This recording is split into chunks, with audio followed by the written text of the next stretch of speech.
Hello everybody, looks like the weather has turned. It's quite sunny, and because we're in England, it's also quite green.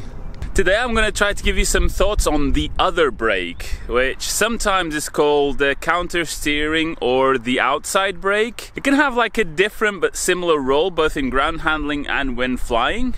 But today we have a nice big open field.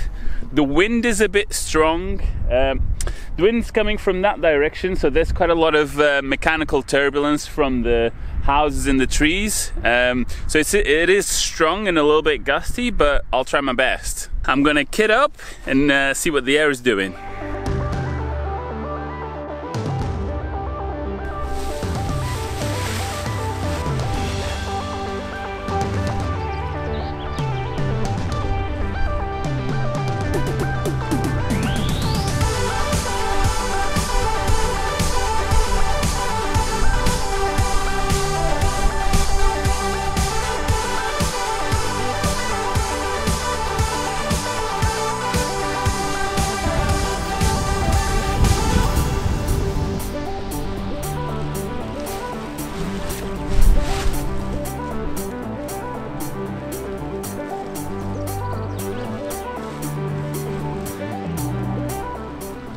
So what is the other brake? I call it other brake. It might be maybe the secondary brake. Is when you want to do a maneuver or turn your glider in a certain direction, there's a primary brake that you have to pull to get the wing to turn. And also you have the other brake, which is the secondary one.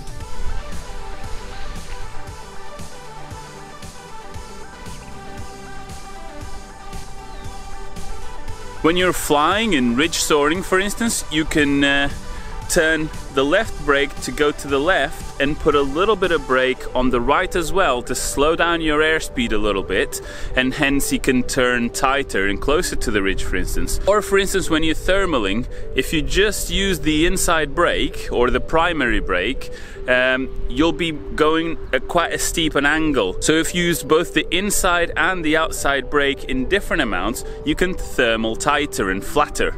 The use of the secondary brake in ground handling though might be a little bit more subtle, and people don't talk as much about it as in thermaling and ridge soaring.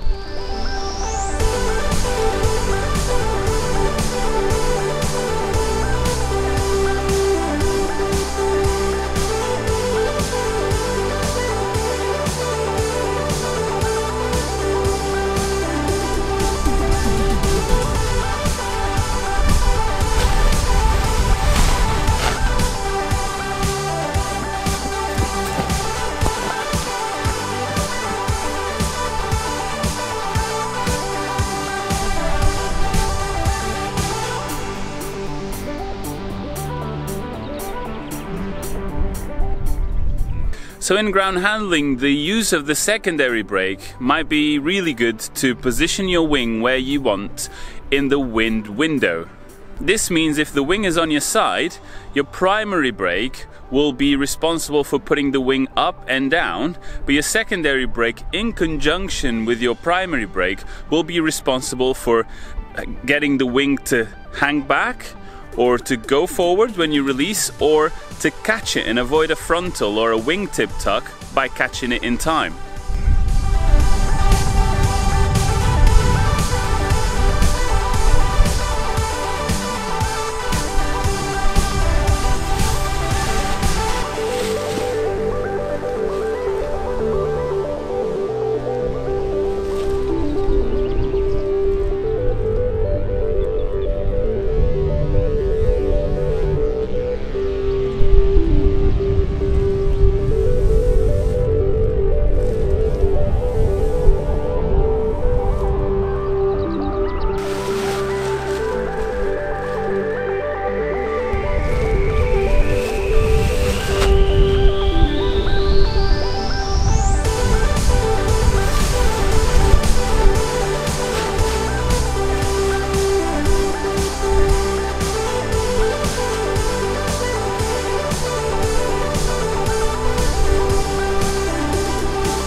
So I hope that was useful to some of you.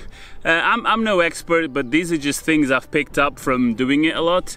But I think just being aware of it, of the dynamics of if I pull this, what happens, and just practicing will give you a much better idea onto what works for you and for your wing and for your conditions. A lot of the gusting and shooting and stuff doesn't really happen at the beach or somewhere where the wind is laminar, at least not to the same extent as it happens here when it's really turbulent and gusty like it is today. Well, as always, I want to say a big thank you to all these people on Patreon for supporting the channel in these videos. And if you're getting something out of them, just consider supporting us on Patreon. We also have merch if you're interested in that, another way to support the channel. And best of all, subscribe for more videos if you're interested. All right, see you next time. Bye.